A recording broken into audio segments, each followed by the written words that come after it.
மாவட்டம் தேவதானப்பட்டியில் மின் மோட்டார் மூலம் தொட்டியில் நீரை நிரப்பும் போது விபரீதமானது நிகழ்ந்திருக்கிறது. வயர் அருந்ததால் 3 வயது குழந்தை பரிதாபமாக பலியாகி இருக்கிறது. அந்த அண்மை செய்தியை பார்த்து கொண்டிருக்கிறோம். கூடுதல் விவரங்களோடு செய்தியாளர் பாலாஜி இணைப்பில் இருக்கிறார். பாலாஜி, என்ன நடந்தது? தேனி மாவட்டம் தேவதானப்பட்டி பகுதியில் உள்ள தெற்கு தெரு என்ற பகுதியைச் சேர்ந்தவர் மொக்கப்பாண்டி. இவருடைய 3 வயது மகன் இளமாறன்.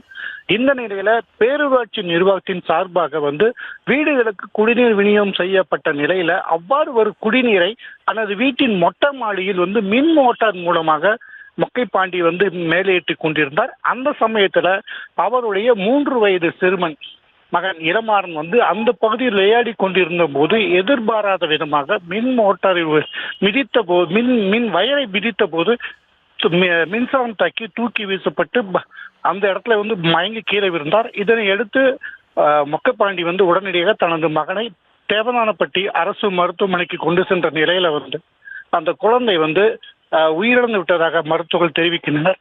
இது குறித்து தேவதானப்பட்டி காவல்துறையினர் வழக்கு பதிவு செய்து தற்போது விசாரணை நடத்திட்டு வர்றாங்க.